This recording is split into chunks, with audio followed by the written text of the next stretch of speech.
abajito, dale ahí para la presentación. Ahí está, ya te podemos ver tu presentación. Así que, profesor, adelante. ¿Ya? ¿Quién nos va a moderar? Tú ahí estás ya. ¿Ya? Bueno, pues bienvenidos a todo un honor ahora poder estar de este lado.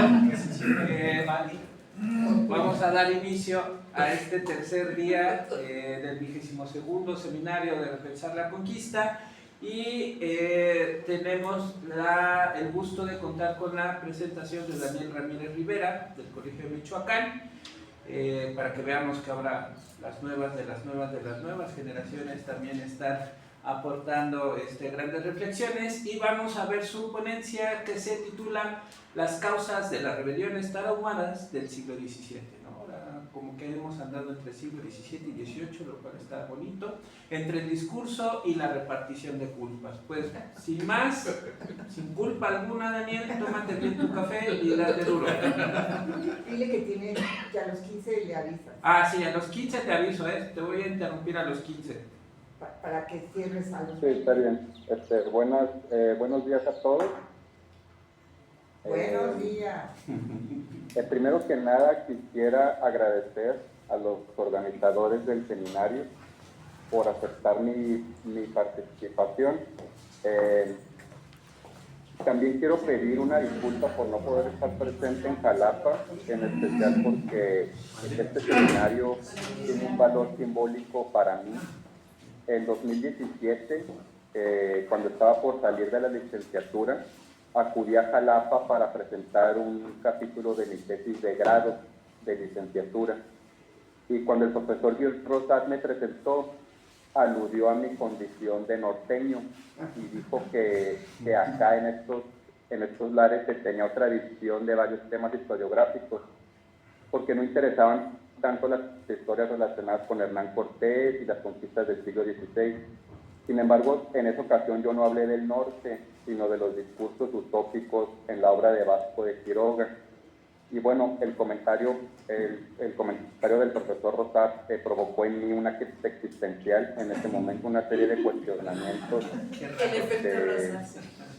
que finalmente me llevaron a entrar a un doctorado en donde pudiera investigar el norte novohispano, en especial las misiones jesuitas de la Sierra Tarahumara, que es de lo que hablaré a continuación. Entonces, mi ponencia se titula Las causas de las rebeliones tarahumaras del siglo XVII, entre el discurso y la repartición de culpas. Y el espacio del que hablaré es la sierra del actual estado de Chihuahua, que coloquialmente se conoce como Sierra Tarahumara, debido a que la mayoría de sus pobladores pertenecen a dicho pueblo indígena, aunque en la actualidad se les conoce más como Rarámuri. En esta región, la mayoría de los asentamientos coloniales fueron pueblos de misión. Daniel, un minuto. No vas a hablar más fuerte. Sí, porque los audífonos Daniel, los audífonos de las personas mayores. por favor, Daniel, perdón que te interrumpa. ¿Puedes abrir un poco más la boca? ¿Puedes hablar un poco más alto, por favor, más fuerte? Va, nada más deja que ahorita se conecte. Ya. A ver, ahora sí. Estuvo peor. Dame un minuto. No, ahorita no. Espérate. Espérame, Salvador. Aguántame.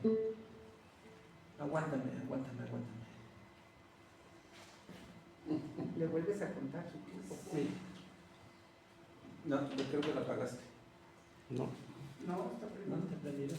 ¿Con qué le hable más fuerte, no? Sí. A ver, qué calladita, ¿no? Sí. No, espérame, es que todavía no tenemos conectada la bocina. La bocina. Sí está prendida, pero... ¿Me la prestas tantito? A ver qué le pasó. Aguántame. ¿Qué me hicieron aquí?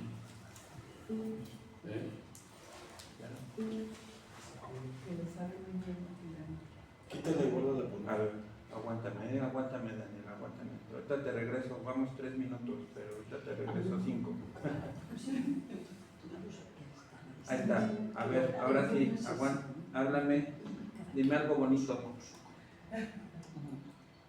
Él se ha seguido hablando, no se ha dado cuenta. que el volumen de voz está bien, o si quieren puedo Súbelo. hablar más alto. Más fuerte. Y hacer Más, fuerte. mira, te vamos a pedir un favorzote más fuerte y un poquito. Ajá. Gesticular. Eso no te lo puedo decir. Eso no te lo puedo decir, pero habla con mucho sentimiento. Ya, Dile que se acerque más a su bocina de la computadora. sí, es de la computadora. Déjame, te regreso los 4 minutos que te prometí. Te dije 5, pero te doy 4. Y ya. Ahora sí, discúlpanos. Empieza el mapa. Y estamos con lo del mapa. Ahí está, ahora sí. De acuerdo, muchas gracias. Bueno, como les estaba comentando, el espacio del que hablaré es la sierra del actual estado de Chihuahua, que es conocida generalmente como la Sierra Tarahumara, porque el principal grupo indígena que vive ahí son los tarahumaras, aunque en la actualidad prefieren el nombre de Rarámuri. Es un tema largo que no voy a profundizar aquí, pero en esta región hubo misiones jesuitas desde principios del siglo XVII y hasta la expulsión de los misioneros en 1767. Los principales asentamientos fueron jesuitas. Los tarahumaras tuvieron 2 ciclos de rebeliones, el primero de 1648 a 1653 y el segundo de 1693 a 1698.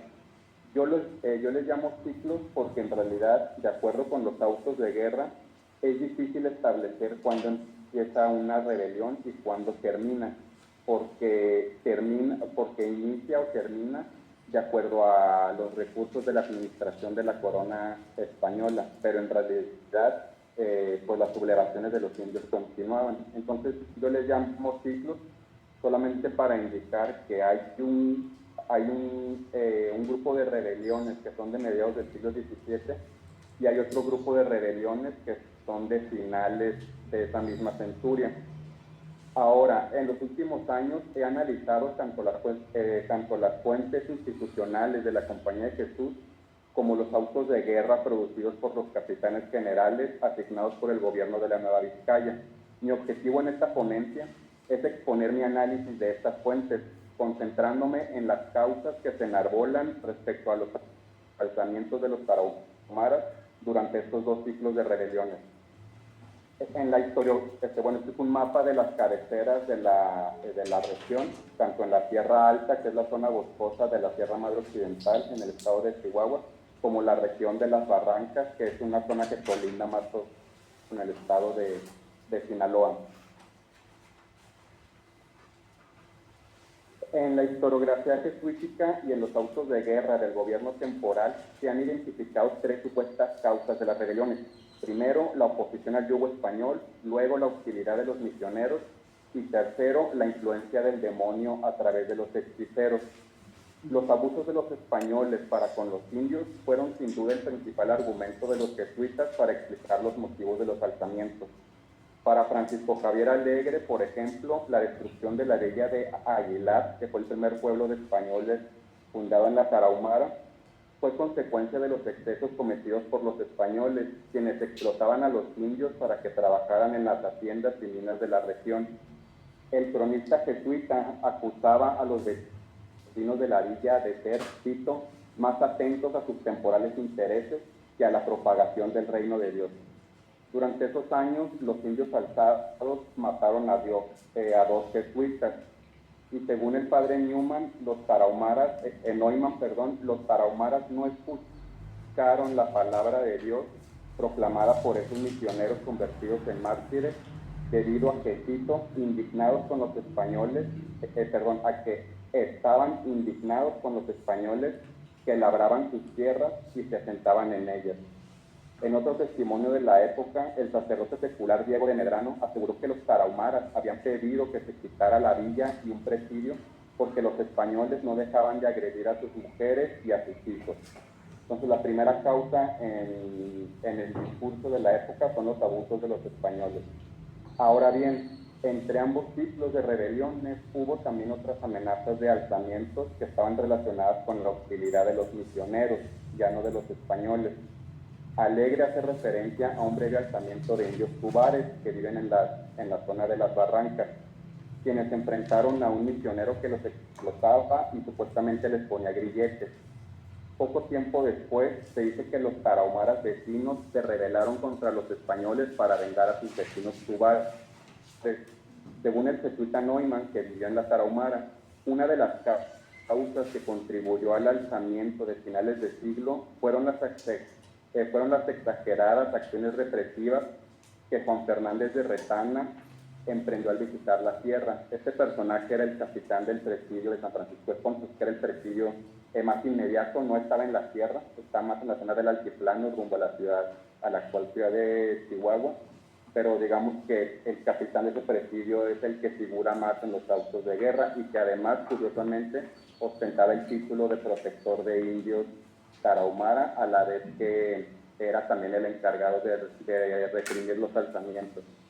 Se dice que este personaje, cito, a todos los que pasasen el tiempo en las cuarraceras los mandaba a azotar, y también a los que tuvieran más mujeres, o en una palabra, no quisieran acomodarse a las leyes cristianas. Otra causa se encontraba en el modo de ser del indio, su supuesto carácter infantil, su falta de comprensión de los principios cristianos de vida, su apego a la antigua libertad, que esa idea de antigua libertad es algo que aparece mucho tanto en la documentación jesuita, pero en especial yo la he visto en declaraciones de indios en los autos de guerra, que es algo que voy a comentar con más detalle al final. Y una supuesta inmadurez que convertía al indio en potencial víctima de los engaños de los enemigos. De acuerdo con el padre Calderón, por ejemplo, los indios se rebelaban porque tenían una inclinación al mal que no les permitía sobreponerse a sus vicios, una suerte de concupiscencia pesimista que les impedía tener una vida virtuosa. Por su parte, el padre Medrano aseguró que todas las rebeliones que sucedieron en la Nueva Vizcaya durante la primera mitad del siglo XVII fueron provocadas por, cito, la poca estabilidad y consistencia de los indios. Ser amigos de la novedad, crueles y algunos hechiceros, a quienes les persuade el demonio e induce con facilidades a estos movimientos y cometen las atrocidades que son constantes. Ahora, el arquetipo del indio enemigo no era solo el rebelde o el cacique, sino especialmente el hechicero, sacerdote del paganismo. De hecho, en la historia de las sublevaciones escritas por un jesuita que vivió en la Tarahumara, el padre Neumann, el brujo es el principal responsable de los alzamientos. En su discurso, los hechiceros eran personajes engañosos e impostores que se aprovechaban de la debilidad de juicio de los demás indios para incitarlos a sublevarse, contándoles mentiras bajo la influencia del diablo. Neumann refiere una serie de ilustrativos pasajes sobre la asociación entre el carecilla, el hechicero y el demonio. Por ejemplo, en una entrada de un visitador español se encontró a varios hechiceros y brujas que estaban relacionados, esta es una cita, con espíritus malos, y a consecuencia de cuyas hechicerías varias personas se murieron. Afirmó también que un gobernador indio de un pueblo de Misión mató con sus hechicerías a 16 personas, mientras que otro cobró la vida de 11 indios con métodos similares. Algunos incluso se les adjudicaron poderes sobrenaturales, como aquel eminente hechicero que sabía, cito, excitar las tempestades y que en ocasiones era visto volando en el aire, o se convertía en animales para hacer el mal.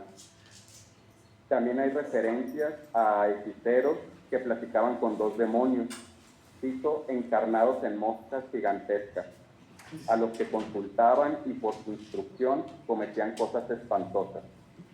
Ojo, por instrucción de estas dos moscas era que los indios cometían cosas espantosas. La misma lógica, pero invertida, se presenta en las fuentes jesuíticas, cuando refieren que los cabecillas trataban de convencer a los indios de que los misioneros eran los brujos de los españoles. De hecho, existe un relato sobre cómo uno de los líderes indios sobresalía de los demás por el birrete que llevaba puesto en la cabeza, el cual le había quitado al padre Diego Foronda antes de matarlo en la misión de Yepómera, en el noroeste de la Sierra Tarahumara. Ahora bien, bueno, esta es una misión que está en el municipio de Batopilas, que se llama Sasebo, está a 500 metros sobre el nivel del mar. Y ahora bien, al momento de buscar culpables entre las distintas corporaciones de la Nueva Vizcaya, el demonio dejaba de ser un elemento retórico tan convincente. Las constantes alusiones a los abusos de los españoles que se contraponían a la bondad misionera no eran siempre del gusto de las autoridades reales. El caso más emblemático fue la querella entre la Compañía de Jesús y el gobernador de la Nueva Vizcaya, Isidro de Pardiñas, quien entre 1688 y 1693 culpó a los jesuitas de ser ellos los culpables de los alzamientos de los indios tarahumaras. Según el gobernador, el origen de las rebeliones era el comportamiento de los misioneros. Te voy a dar una síntesis. El gobernador acusaba a los jesuitas de acumulación de bienes, de acumulación de tierras y de imponer un trabajo excesivo a los indios. Además, aseguraba que los misioneros le prometían a los indios pagarles por su trabajo, cosa que no hacían. Y además les daban castigos desmesurados cuando desobedecían sus indicaciones. Por otro lado, un misionero anónimo escribió una defensa en la que respondía a las acusaciones del gobernador, aludiendo que se trataba de difamaciones para justificar su mala gestión de los alzamientos indios de finales de siglo. Ahora, aquí hay que señalar que los tarahumaras no eran los únicos indios que se estaban alzando durante el periodo, y bueno, voy a comentar un poco sobre eso al final, porque en realidad hay algo que yo me di cuenta escribiendo esta parte de mi tesis doctoral, es que es imposible comprender estos alzamientos viéndolos por regiones. Es decir, no se puede entender el alzamiento de la Tarahumara sin atender a los alzamientos que suceden al mismo tiempo en Sonora, por ejemplo. Entonces nosotros creamos ahí una fragmentación de un tema que en realidad debería estudiarse, de regiones que deberían estudiarse en conjunto. Pero bueno, el conflicto entre el gobernador y la compañía terminó debido a que un jesuita llamado Neumann acudió a la Ciudad de México para entrevistarse con el virrey, quien dio la razón a los misioneros y ordenó al gobernador dejar de atribuirles la responsabilidad de la guerra y poner los medios para que pudieran regresar a sus misiones, porque habían tenido que escapar. Aunque tras terminada la rebelión de 1698, ya casi en el siglo XVIII, el virrey José Sarmiento de Valladares ordenó investigar el manejo de la guerra que había hecho el capitán del Presidio, a quien se le culpaba de incitar el conflicto con sus medidas extremas. Entonces, aparece en el discurso el demonio como la causa que provoca que la debilidad del indio lo lleve a rebelarse, pero entre las corporaciones del norte novohispano tienen que encontrar también un culpable. Entonces se reparten la culpa entre el gobernador de Nueva Vizcaya, entre los misioneros de la compañía e incluso entre el capitán del presidio de Contos. Pero, ¿qué decían los tarahumaras sobre su propia rebelión? Porque aquí vemos el lado de los españoles, el lado de los misioneros, y bueno, ¿qué decían los tarahumaras sobre su propia rebelión? Y pues permítanme responder a esta pregunta con una sencilla afirmación. El corpus documental analizado no permite darle voz a los tarahumaras ni exponer la versión tarahumara de los alzamientos. Es decir, yo me doy cuenta revisando las cartas privadas de los jesuitas, los documentos institucionales de los jesuitas, los documentos, los autos de guerra que genera el mismo gobierno de la Nueva Vizcaya. Me doy cuenta de que es imposible pretender de cualquier darle voz a los tarahumaras, porque de acuerdo con el análisis de estos documentos, los indios corrían la voz. Esto se nota principalmente en los autos de guerra. Los indios corrían la voz de la rebelión mediante los llamados tlatoles, palabras de origen náhuatl que refiere a las pláticas y discursos que impartían los indios en pueblos y rancherías. Y desde la perspectiva de los españoles, esos tlatoles podían ser buenos o malos, dependiendo de su contenido. Los buenos tlatoles reproducían el discurso cristiano, mientras que los malos son imposibles de identificar, aunque no cabe duda que reflejaban el rechazo de los indios a vivir congregados en pueblos. Por desgracia, no ha quedado ningún tlazole por escrito, dado que las lenguas de los indios de la Nueva Vizcaya eran todas exclusivamente orales. De lo que no cabe duda es que las alianzas de los indios trascendían las clasificaciones de naciones otorgadas por los españoles. Es decir, creo, viendo los autos de guerra, a mí me quedó claro que en la historiografía todavía no comprendemos las relaciones que tenían las naciones de indios entre ellas, y que muchas veces la misma idea de nación es una idea pues, impuesta completamente por el orden colonial. Ahora, los autos de guerra contienen declaraciones de indios capturados, a quienes se interrogaba para recopilar información sobre las cabezas de red. Toma ya.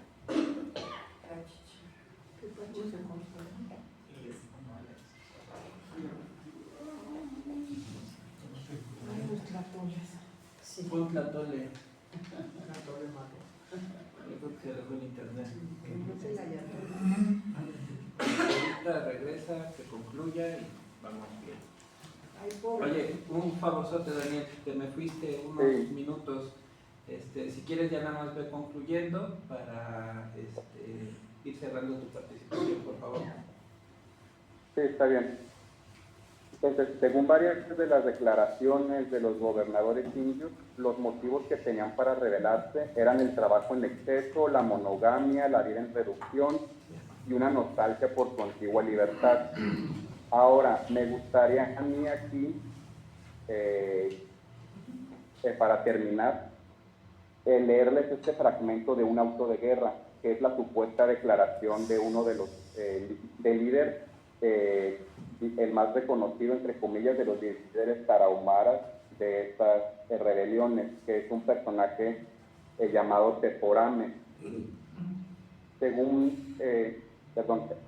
evidente que ni los españoles ni los misioneros entendían cabalmente los motivos de los indios serranos. Un caso emblemático de los problemas que provocaba la labor de los intérpretes es la declaración de este indio Teporame antes de su ejecución en 1653. El capitán Juan Echeverría, y aquí quiero destacar esto, y don Baltasar fueron los intérpretes de las últimas palabras del líder de los rebeldes. De acuerdo con el auto de guerra que contiene la declaración, Teporame se negó a recibir los sacramentos y se negó a aceptar los preceptos cristianos. Cuando se le explicó la pena del infierno, el tarahumara manifestó, ojo, según el intérprete, que no quería confesar ni conocer a Dios nuestro Señor, si no veía a uno de nosotros, los españoles, vestido y calzado al cielo, que no tratasen de decirle nada, porque no quería decir nada, que cuando lo cogieron había dicho que le ahorcasen y no lo trajesen. ¿Y para qué querían que dijera nada si hacía muchos días que estaba con el diablo? Que si acá ahorcaban, también él había ahorcado frailes y españoles, con que visto su depravada intención y que no se podía reducir, fue ahorcado frente de donde está el real, y los indios amigos mostraron gran contento en verle ahorcado y todos le tiraron flechazos. Sin duda, esta declaración genera dudas acerca de la labor del intérprete.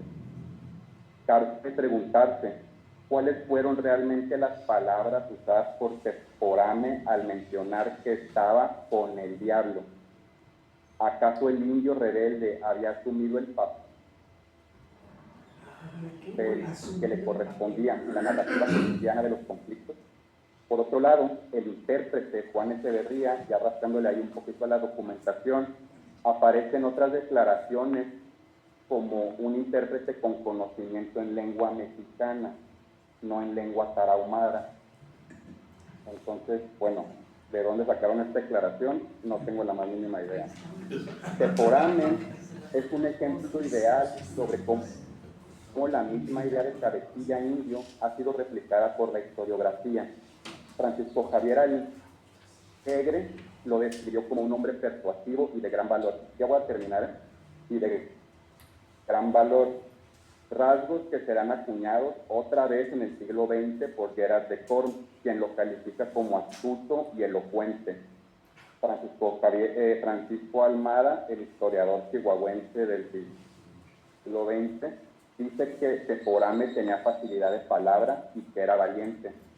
Edward Spicer destaca sus habilidades oratorias, es decir, todos están diciendo lo mismo pero en distintos siglos. La fuente de todo esto, pues, su imaginación. Mientras que Fernando Jordán va todavía más allá y lo presenta como defensor de su patria ante los invasores.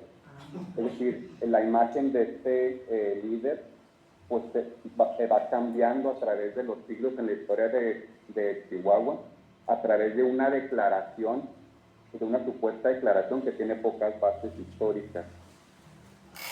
Concluyo. El análisis de fuentes relativas a las guerras demuestran el alcance de la circulación de información entre los indios de distintas regiones, pero también la imposibilidad de conocer el contenido real de los llamados tlatoles. Si se da algún crédito a las declaraciones e interrogatorios, se podrían esbozar posibles causas desde la perspectiva tarahumara, ya que se evocan la monogamia, la prohibición de las borracheras, la vida en reducción, la obediencia a los jesuitas. Sin embargo, estas son nociones cristianas de la vida, expresadas en términos cristianos, que fueron mediadas por un intérprete y que forman parte de una documentación de tipo administrativo que busca justificar ante la corona el motivo y los gastos en el desarrollo de los alzamientos. Eso sin considerar que hace falta todavía revisar bien para el caso del norte cuál era el papel de estos intérpretes y sobre todo qué entendían ellos por conocer un idioma durante el siglo XVII, puesto que se suele pensar en estos personajes como si fueran filólogos del siglo XXI, cuando en realidad su práctica se enmarcaba en otro sistema o concepción del conocimiento completamente distinto al actual. Disculpen que me extendí 2 minutos, me detengo. Muchas gracias por su atención.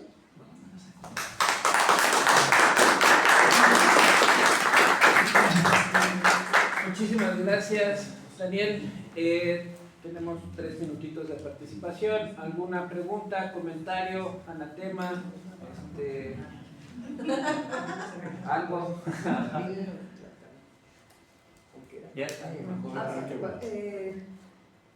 Bueno, perdón, he seguido muy mal, pero sí me llamó la atención el asunto de que le dicen tlatole, que es una palabra náhuatl, ¿no? ¿Me escuchaste, Daniel? ¿Sí? Sí. Que si nos puedes explicar el por qué le llaman tlatole, es una duda que tengo. ¿Por qué les llaman tlatole, que es palabra náhuatl, y no la palabra en lengua tarahumara? ¿Sabes? ¿Puedes decir? Sí, lo que pasa es que la palabra tlatole, bueno, yo no sé náhuatl, aclaro, lo busqué en un diccionario. La palabra aparece en los autos de guerra escritos por los españoles. Entonces son los españoles los que le están llamando tlatole a los discursos que dan los indios tarahumaras. Es imposible saber cómo les llamaban los tarahumaras. Entonces es todo desde la perspectiva de los españoles. Sí, claro. No usan nada. Sí, gracias. Gracias. ¿Otra? 3 cositas. Nada más recordar que Tlatole es un término que se usa desde el 16 y ya en los autos del virrey Mendoza por el reunión del Mixtón dice que fueron Tlatoles, entonces son brujos. Sí, son brujos. Segundo, quería destacar 2 cosas del trabajo de Daniel. Uno, que es bien interesante que efectivamente administrativamente un auto de guerra implica una querella por dinero, para empezar, por los fondos que se usaron. Entonces y también hay una redistribución del poder después de una rebelión de esas. Entonces hay una búsqueda de un culpable español, que eso no hay que confundirlo con una defensa del indio. Es el pleito por el dinero y por la redistribución del poder, y que en este caso, por ejemplo, el protector de indios los persigue también, es una de sus funciones. Es un cargo que viene desde la España medieval. ¿Sí? Entonces, y lo otro, bueno, pues lo que todos conocemos como en los autos de guerra, los personajes del tipo de Tepórame o Tepóraca, que es un héroe nacional en Chihuahua y todo eso, se ajustan perfectamente a su papel. Gracias, Daniel. Participación última de Ajá, Nora, por favor. Sí. Gracias. Sí, yo también pensaba en esto. Yo recuerdo un trabajo de José Francisco Román, también sobre las rebeliones del siglo XVI, y ahí aparece este término del tlatol. Pero el tlatol es al mismo tiempo el mensaje y el mensajero. O sea que él dice que, él calcula que son como cada 20 años, que se activaba un mensaje, y entonces uno de estos, es que no se sabe si hay una jerarquía sacerdotal, no sabemos si podemos llamarlo sacerdote, pero eventualmente alguien toma este mensaje, algún miembro de estas etnias, y son, como decíamos ayer, ¿no?, los indios del norte, que son caracterizados por indómitos y que nunca en realidad se someten, ¿no? La conquista del norte no termina en los 3 siglos del dominio colonial, pero eso parece ser que hay una mezcla entre el mensaje verbal, pero el mensajero mismo es el tlatol también. Y es muy importante porque o sea, desde el siglo XVI, como dice Salvador en los autos de la rebelión del Mixtón, ya aparece esto como una causa de guerra, que mandaron como mensajeros, y que algún encargado, digamos, pero que es al mismo tiempo alguien que encarna el mensaje, va y habla y parlamenta con los distintos grupos y les va diciendo que es tiempo de guerra, de alguna manera, y esto Pepe lo contaba como eso. O sea, hay una estructura allí temporal y una visión del tiempo que hace que cada tanto tiempo se activaba este mensaje y se mandaba un mensajero con este mensaje de guerra para que se levantaran los indios. Por eso era brujo. Bueno, los españoles lo ven como místico. brujo. Y es lo que no se sabe muy bien, ¿no? Qué estructura religiosa y cosmogónica se activa en estos momentos, y que hay una persona que se encarga, o varias, no lo sabemos, que se encargaban de ir y de avisar como el mensaje de guerra, que también consistía en un discurso que nunca se ha registrado. En el caso de Daniel, pues dice él que no lo encuentra transcrito, nada más las palabras traducidas y con todas las particularidades que él dijo, ¿no? Para esta imposibilidad de recuperar cuál era el parlamento original.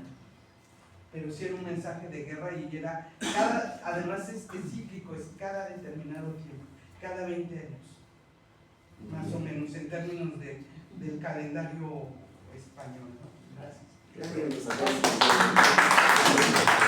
Muchísimas gracias, Daniel. No te desconectes porque vienen otras participaciones. Esperamos contar con tu presencia. Y pues bueno, Ahora te presentas por... ahora imagínense aquel video maravilloso de Juan Gabriel con Alberto Aguilera. Entonces voy a hacer yo. ¿Cómo estás? Muy bien. Me voy a presentar, autopresentar. Es un gusto Gracias. que me acompañen en esta presentación. El día de hoy voy a hablar un poco, ya esta es como la última polémica que tengo con nuestro querido Edmundo Gorman. El año pasado les traje la charla, el duelo entre Baudot, El silencio de Georges Baudot, y pues esa inquietud con la que se quedó O'Gorman de poder hablar, crear un diálogo sobre cómo repensar el tema de la historiografía, pero parece ser ahora como si fuera un duelo frente a frente, que es lo maravilloso de la... Sí.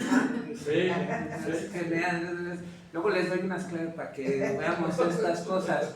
El ejercicio, como si fuera un disco de Rocío Dúrcal y Juan Gabriel de Frente a Frente ahora, como batallón, con este pequeño libro de 2 concepciones históricas de la tarea histórica. Como pueden ver, tengo muchos traumas de lectura, lo cual me gusta. Vamos a poder platicar, ¿no? Estos prolegómenos de la comunicación editorial, estoy haciendo un gran ejercicio de lectura de un periodo concreto, ¿no? De 1951, que es cuando se edita, se publica la idea del descubrimiento de América, esta tetralogía que después O'Gorman la convierte al final con la invención de América, con una última edición en inglés en 1972, 73 por allá, pero ahorita vamos a ver al O'Gorman que se había quedado en crisis y por venir de la ciencia histórica, ¿no? O'Gorman filósofo, O'Gorman que ayer platicábamos con María Alba, con esta filosofía heideggeriana que todavía está con el asunto de la Segunda Guerra Mundial, la constitución de ciertas instituciones nacionales, y vamos a ver cómo el impacto de la segunda mitad del siglo XX para poder repensar la idea del descubrimiento va a tener esta recepción francesa, ¿no? Con Marcel Bataillon. Y bueno, el largo y sinuoso camino historiográfico que me llevó, pues el 51 con la idea del descubrimiento, una edición maravillosa como estos que la UNAM ya dejó de publicar, lo cual me da mucha tristeza. La respuesta en el 52 por parte de Gauss, el profesor, el maestro de Gauss, el maestro de O'Gorman en cuanto al ejercicio de la filosofía, con este artículo de O'Gorman y la idea del descubrimiento de América. Y pues bueno, el gran participante del artículo La idea del descubrimiento de América entre los españoles del siglo XVI, según un libro reciente del gran Marcel Bataillon, ¿no? Publicado en el Bulletin Hispanique, o Bulletin. De allí, 54, la correspondencia de O'Gorman y Bataillon. Vamos a ver cómo también esta especie de me quieres, te quiero, cuánto, mucho, porque te he leído, ¿no? De allí la publicación de la historiografía oficial, una serie de artículos que se responden, ¿no? Cómo realmente Bataillon le hace ese ejercicio de lectura, ¿no? A O'Gorman, con un artículo de la historiografía oficial de Colón de Pedro Mártir Oviedo y Gómara en la revista de Imago, y la publicación de, ¿cómo podemos traducir Antropes? Empresa, ¿no? La empresa de Cristóbal Colón, develada bajo Carlos V, ¿no? No, desfigurada. Pero desfigurada, sí. Es que sí, ¿verdad? A veces sí es literalmente. Y por último, 1955, la de las concepciones de historia, ¿no?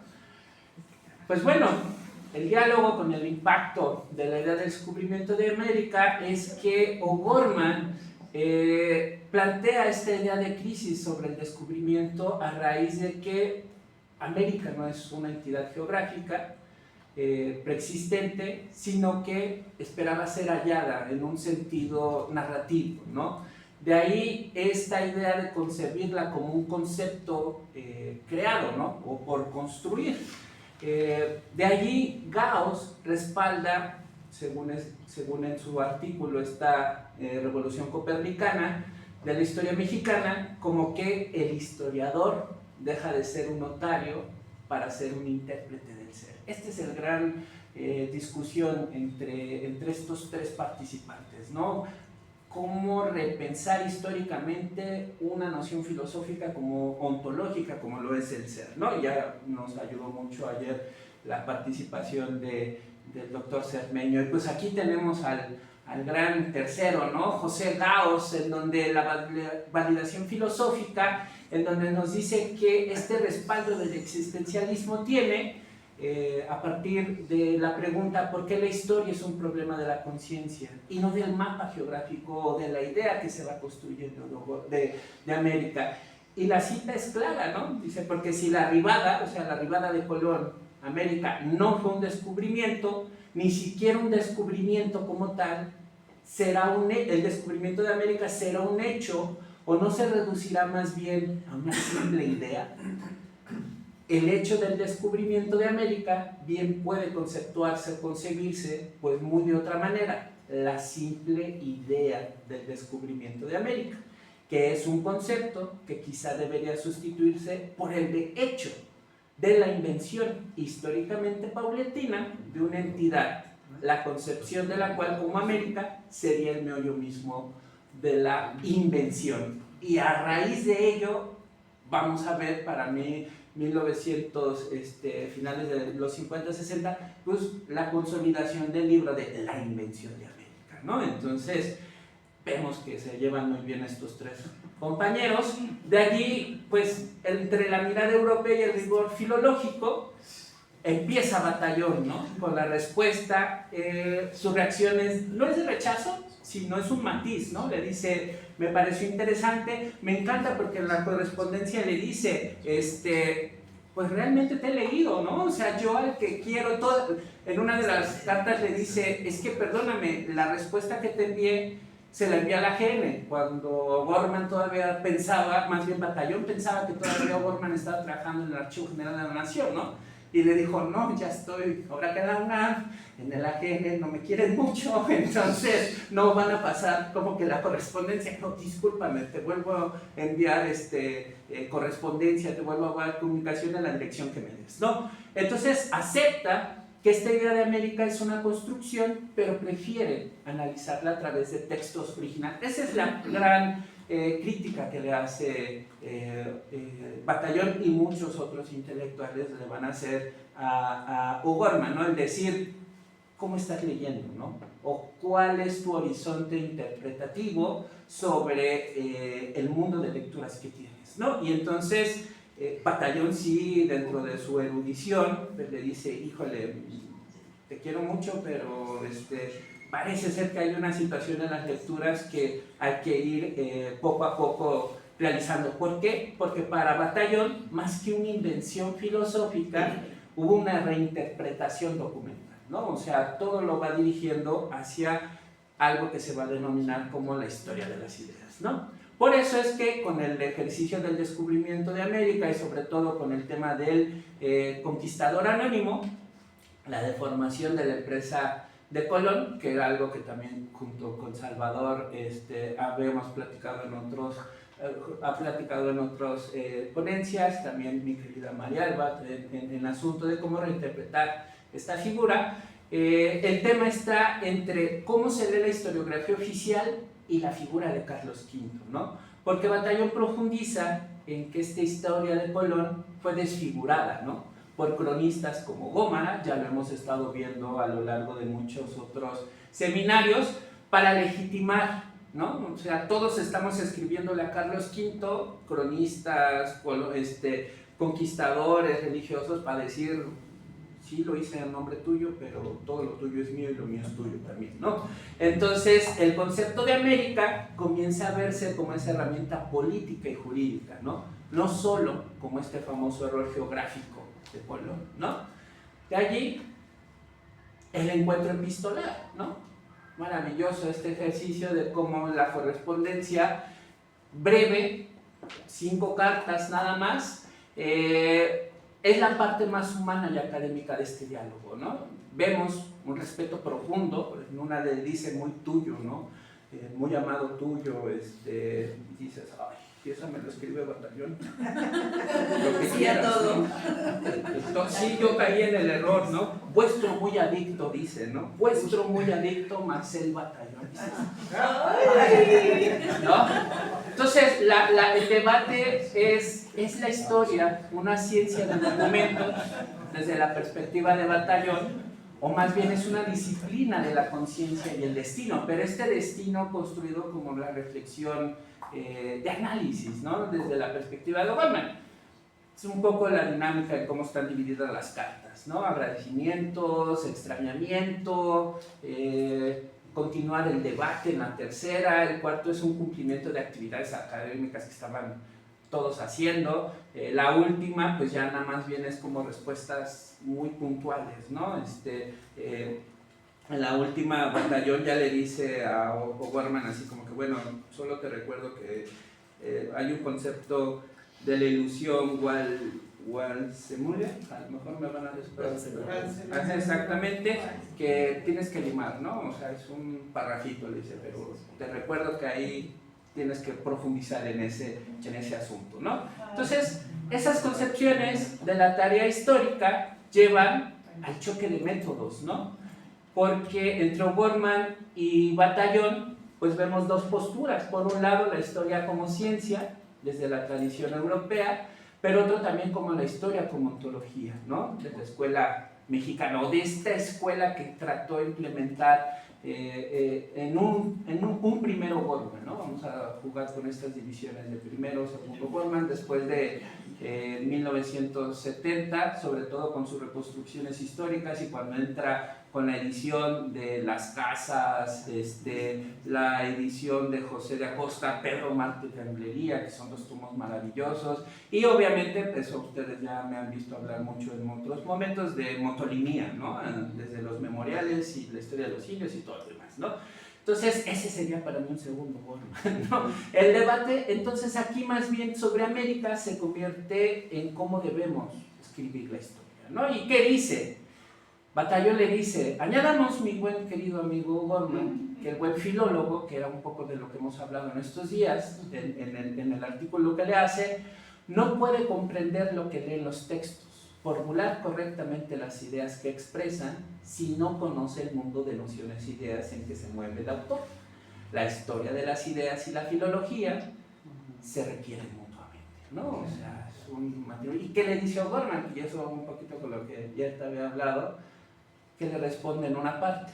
Si lo que yo he realizado es o no es eso que se llama una historia de las ideas, la cosa carece de importancia.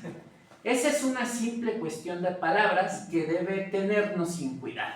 Y a tal grado puede apurarse esto que incluso es posible que mi libro no se considere como un libro de historia, que era un poco lo que decíamos, ¿no? O sea, no solamente es una situación discursiva, narrativa, sino poder poner los propios límites en reflejar una idea, ¿no? Y O'Gorman es lo que está todo el mundo tratando de poner. Ya estamos por terminar. Por lo tanto, Celeste de América no fue descubierta, fue inventada, pero hay una situación sobre el ser geográfico al ser histórico. ¿De qué manera? En este sentido, ¿no? Invención o reescritura, pues más bien en este momento en el que se queda la reflexión entre Batallón obviamente dedica ya otros 3 artículos sobre la cuestión de Cristóbal Colón posterior, pero ya más bien parece ser que él sí se desprende, sí puede avanzar de esta relación intelectual y se centra más bien pues efectivamente en pensar la historia política de la documentación, ¿no? Cómo circulan estas fuentes, y O'Gorman da paso a otra fase, ¿no? Con la edición de los indios de la historia de la Nueva España, de Motolinía, de ahí se agarra otro aspecto. De hecho, en uno de los puntos, ¿no? Batallón le reclama, ¿no? Hay más como una frase de Roberto Carlos, ¿no? Oye, es que me hace falta ver a O'Gorman que editó Mártir de Anglería, que editó ¿no? Las Casas, todo esto, porque el de la idea del descubrimiento no sé quién es, ¿no? O sea, es otro autor, ¿no? Entonces, por lo tanto, en ese ejercicio, pues en el mundo, entre los conceptos de descubrimiento, invención o reescritura, podemos decir que pues, fue un hallazgo físico, una invención filosófica y una reescritura historiográfica constante, ¿no? Este diálogo de O'Gorman-Bataillon pues, nos enseña, junto con las fases que les mencioné en otros eventos, la de Godot, el nulo consentimiento con León Portilla, que ese va a ser el último, no son estáticos, ¿no? Sino procesos vivos que seguimos describiendo. Muchas gracias.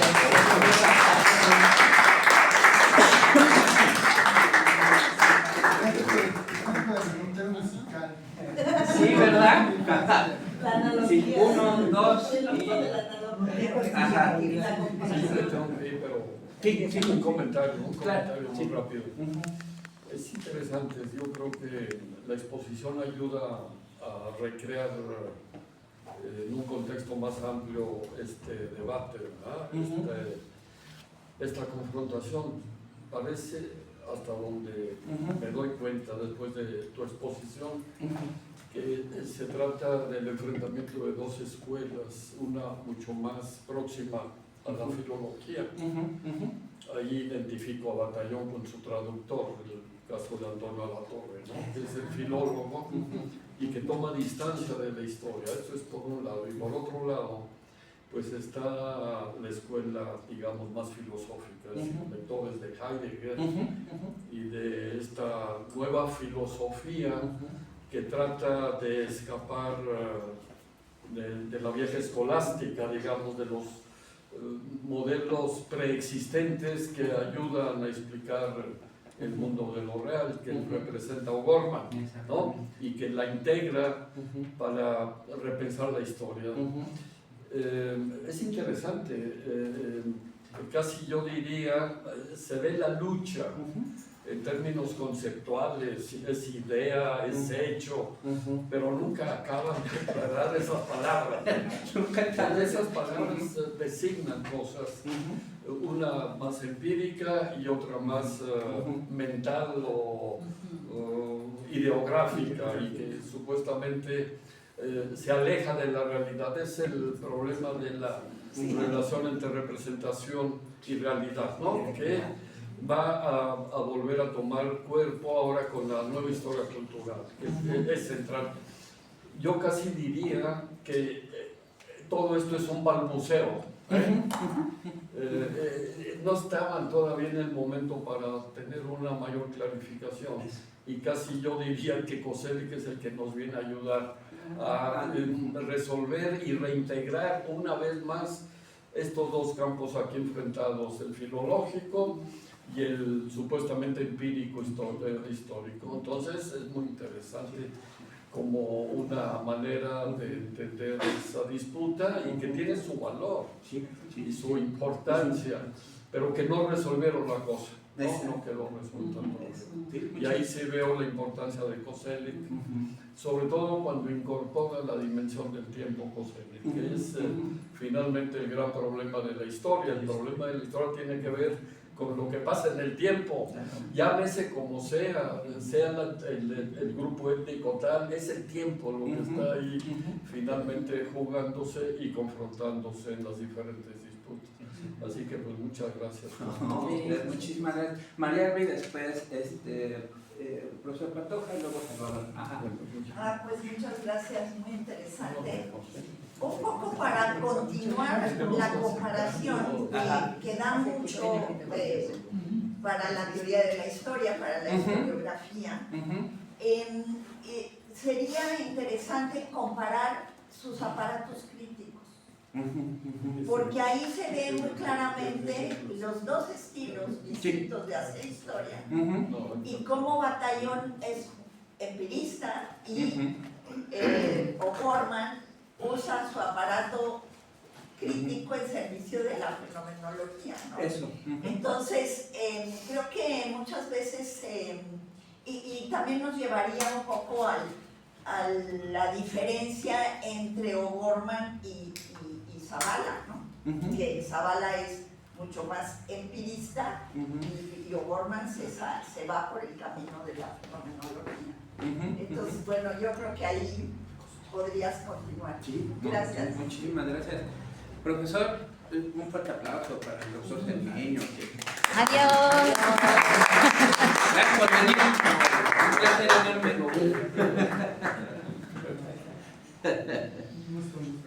Profesor, por favor. Bueno, pues voy a dar una provocación. Porque es una pregunta. Sí. Estas cartas de amor que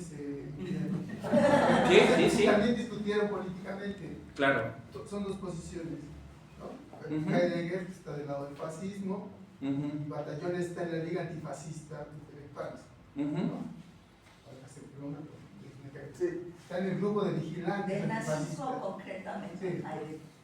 Bueno, y entonces del otro lado está la Liga Antifascista. Es un diálogo no solamente entre dos posiciones teóricas, sino creo que hay dos posiciones políticas. Preguntan, las cartas hablan de esto, se comunican, tocan el tema, son demasiado diplomáticos y no lo abordan. Ya lo dijiste. Sí. Pero el amor hay otro. Pero de que el amor epistolar existe.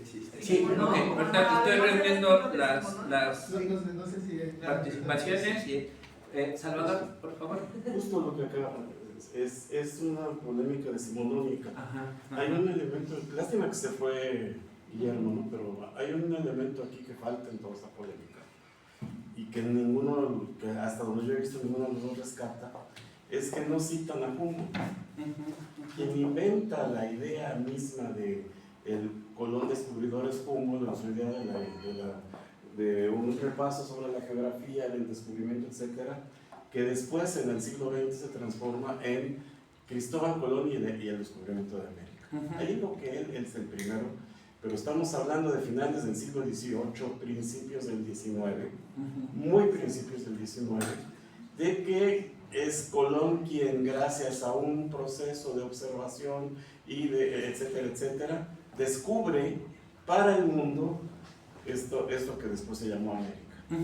Ahora, el problema es que ni Humboldt, ni O'Gorman, y sobre todo O'Gorman, ni Batallón, hasta cierto punto tampoco, entendían el contenido mismo del proyecto de Colón. O sea, ¿de qué está hablando Colón cuando dice que va a América? Esto quien crea el conocimiento necesario para entender el proyecto de Colón desde la cosmografía medieval es Graham Randes, que es contemporáneo de O'Gorman, pero no lo leen. Ahí lo que dice Randes es que Colón no está en el mundo que conocemos. Colón está peleando con gente cuya idea de la naturaleza, del orbe terrestre, es la propia del siglo XIV en la Escuela de París, al estilo de Campagnos de Novara. Entonces, si no se entiende eso, si no se entiende lo que sí se está discutiendo, lo que Colón a través de su vínculo con Toscanelli les está alegando, todo esto es completamente inútil. Ya todo lo demás, que si el ser de América se define a través de la conciencia del historiador, eso es el siglo XIX, es una polémica completamente caduca. Bueno, muy padre tu ponencia, pero ya conoces mi posición. O'Gorman es un muy mal historiador, no lee ni a sus contemporáneos. Está discutiendo cosas del siglo anterior que están siendo superadas en su mismo tiempo. Y sí, edita cosas y todo, pero también Ginsburg editaba cosas, ¿no? Era del siglo XIX. De acuerdo, pero Es un muy buen historiador. aportación hay aquí. Termino haciendo así la respuesta. Juntando, ¿no? Sí, creo que hay más bien, como lo comentaba María Alba, querido Salvador, pues hay que entrarle duro al aparato crítico de O'Gorman, Claro. ¿no? O sea, eso Hay es que un ver. trabajo Claro. minucioso que Zavala espero es una maravilla. Dios me dé vida para hacerlo, porque tengo un pique con ese hombre.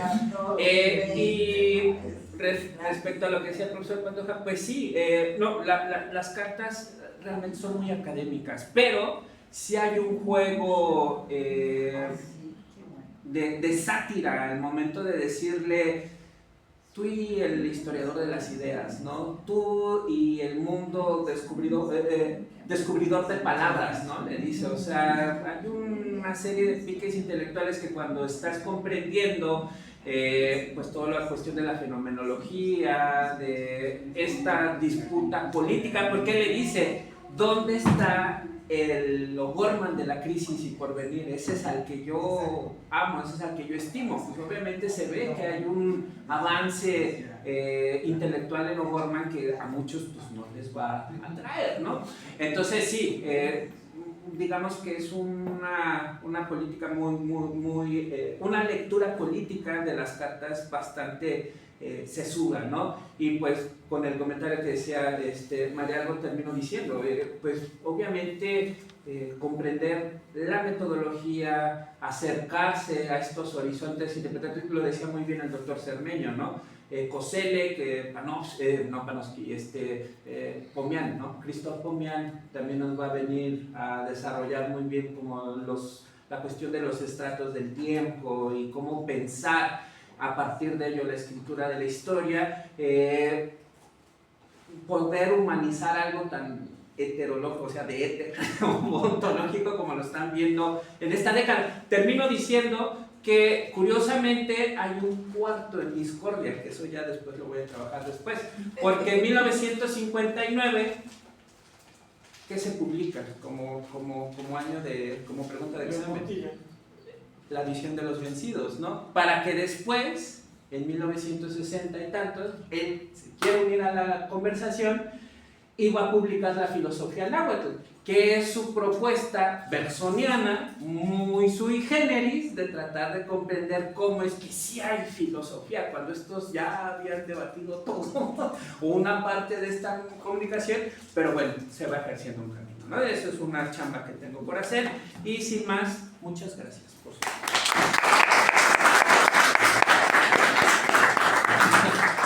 Pues Tenemos 10 minutos. 10 minutos Exacto, nomás. la dice Beatriz con él. Ujú. Sí.